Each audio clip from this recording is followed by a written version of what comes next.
puissant de Jésus, commence à te recommander sous la grâce de Dieu. Il a dit, Seigneur, me voici devant toi, conduis mes pas, conduis-moi Seigneur, me voici au devant de toi.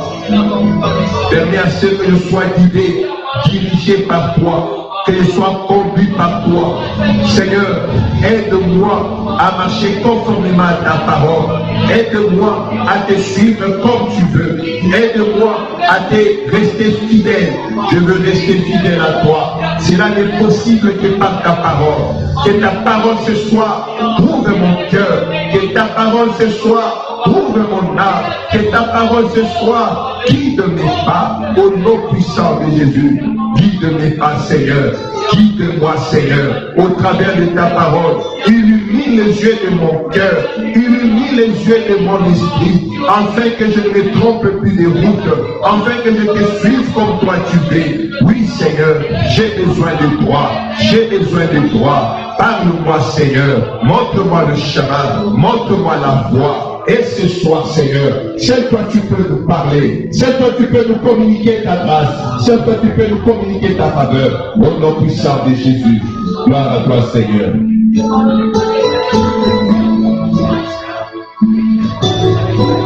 Merci, Seigneur. Merci, Jésus. Merci, notre Dieu, notre Roi, pour ces moments merveilleux que tu nous accordes dans ta présence. Nous te sommes grandement reconnaissants parce que tu es merveilleux. Tu es ce Dieu qui nous conduit. Tu es ce Dieu qui nous dirige. Et nous ne sommes pas seuls. Tu es là, ensemble avec nous. Père éternel, permets que nous soyons disposés à écouter ta parole et surtout à marcher conformément à celle-ci. Que ta parole nous montre le chemin, que ta parole nous éclaire, que ta parole nous nourrisse. Nous voulons vivre conformément à ta parole, marcher comme toi tu veux, Seigneur. Et nous croyons ce soir, tu es là pour nous parler. Nous refusons tout esprit du monde de ténèbres, de la sorcellerie, de la magie, de l'incompréhension de ta parole. Tout esprit pouvant nous désaxer de tes, oh Jésus, désir. Ce soir, poussé par ton esprit, nous voulons nous connecter à toi. Nous voulons que ta parole, Jésus, nous guérisse, que ta parole nous fortifie, que ta parole, Seigneur, nous enseigne encore comment te demeurer fidèle. Au nom puissant de Jésus-Christ, toi, notre seul Seigneur et Sauveur, nous avons ainsi prié. Est-ce que le Saint peut applaudir Seigneur pour le Seigneur? Est-ce que tu peux applaudir pour le roi des rois, pour le véritable Dieu, le créateur de l'univers visible et invisible, notre Dieu et notre roi. Amen. Alléluia. Que mon Dieu nous bénisse. Que mon Dieu vous bénisse. Tu peux dire à ton voisin que Dieu te bénisse. Dis-lui que Dieu te bénisse. Bien-aimé, que mon Dieu vous bénisse, que mon Dieu vous comble de sa grâce. Je suis très content de vous voir dans ces lieux à notre premier jour de séminaire et je suis rassuré que le Dieu des cieux agira. Alléluia. Dis à ton voisin, le Dieu des cieux agira. Alléluia. Il est là au milieu de nous. Et il va agir. Alléluia. Que Dieu soit loué. Bien-aimés, comme vous le savez, le mois de décembre est le mois que nous avons nommé décembre pour avancer, le mois d'avancement. Avancer pas nous-mêmes, mais avancer avec Dieu. Alléluia. Et le dimanche passé, nous avons parlé de ce sujet, de ce petit sujet que Dieu nous précède toujours. Il n'y a rien qui peut surprendre Dieu dans ta vie. Dans le mouvement que nous sommes en train d'effectuer, Dieu en a déjà anticipé. Alléluia.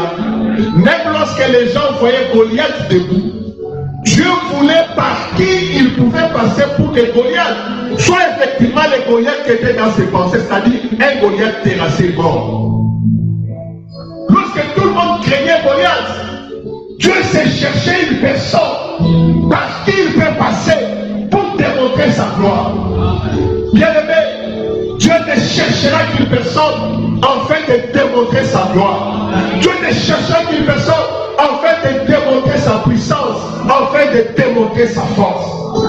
C'est pour ça que nous avons dit, dans ces mouvements, Dieu était déjà en mouvement. Alléluia. Alléluia. C'est pour cela qu'il a dit ceci à Élie. Lève-toi et va à Sarepta. Dans ce congrès de Sidon, tu vas y donner des retards. J'y ai ordonné à une femme veuve de te nourrir. Avant que Élie ne bouge, Dieu avait déjà lancé un ordre. Même lorsque cette femme pensait ne pas avoir reçu l'ordre de Dieu, mais il y avait l'ordre de Dieu. Alléluia. Amen. Alors, comme nous sommes appelés à être en mouvement, et ce mouvement est motivé par le mouvement de Dieu.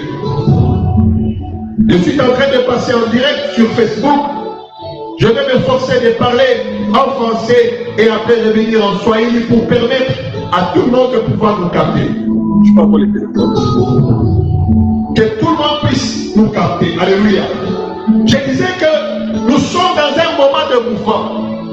Nous sommes dans une période où nous sommes en train de bouger. L'église est appelée à bouger. Tu es appelé à bouger. Dis à ton frère, tu es appelé à bouger. Alléluia. Dis à ton voisin, tu es appelé à bouger. Oui, je suis appelé à bouger parce que Dieu est en mouvement. Alors, pendant ces 4 jours, nous allons parler de ces grands thèmes qui vont nous aider à bouger. Ce thème va t'aider à bouger.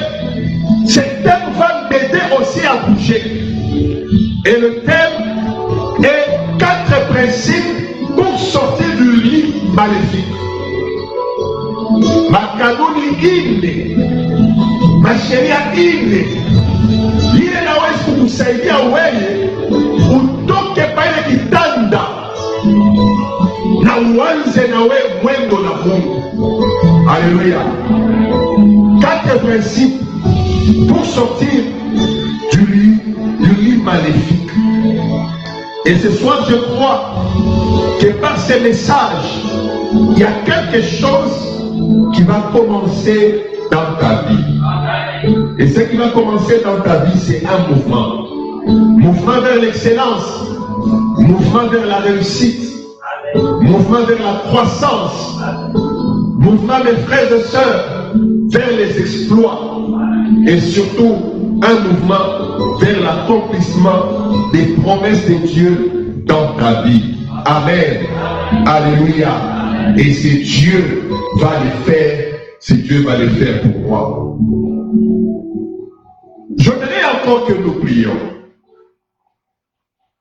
J'aimerais que nous prions pour l'église de Dieu.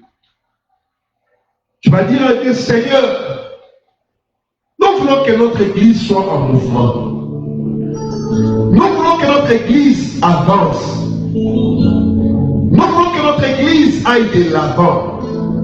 Nous voulons que chaque membre, chaque fidèle soit sensible au mouvement de Dieu. Tu vas élever ta voix et tu vas prier pendant quelques instants avant que nous ne plongeons dans notre vif sujet. Élève ta voix et commence à prier.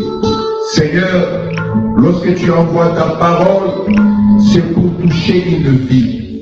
Et nous croyons ce soir, Seigneur, que tu vas toucher une vie. La vie de ma soeur, la vie de mon frère, la vie, ô Seigneur, de tout un chacun. Cela n'est possible. C'est de grâce, mon Dieu, lorsque l'Église est sensible à ta voix.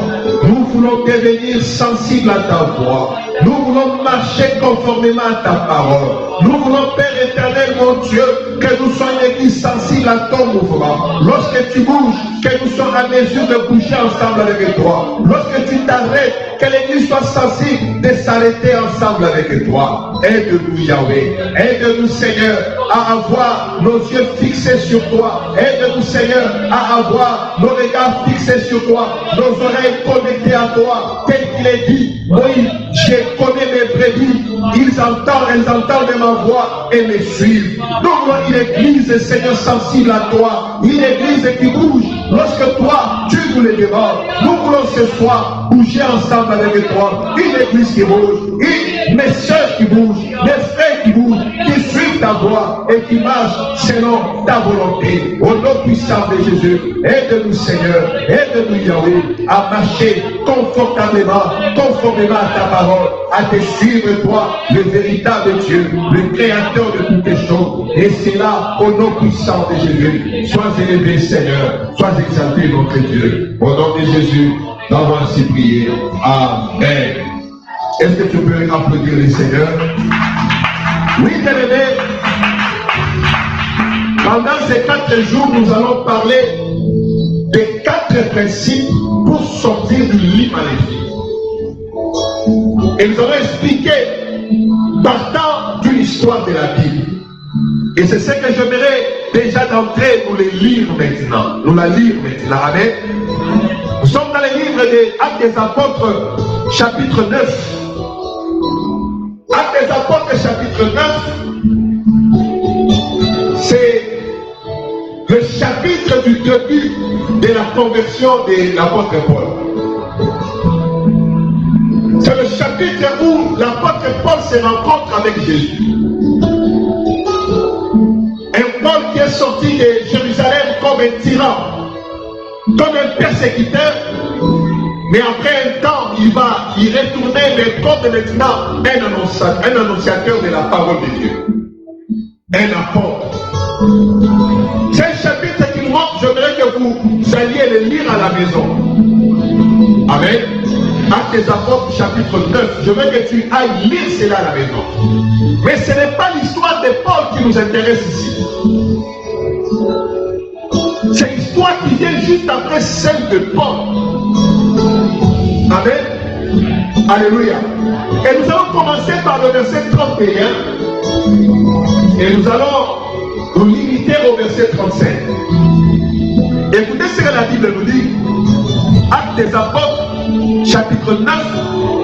Je vais commencer à partir du verset 31 jusqu'au verset 35. Nous lisons au nom de Jésus.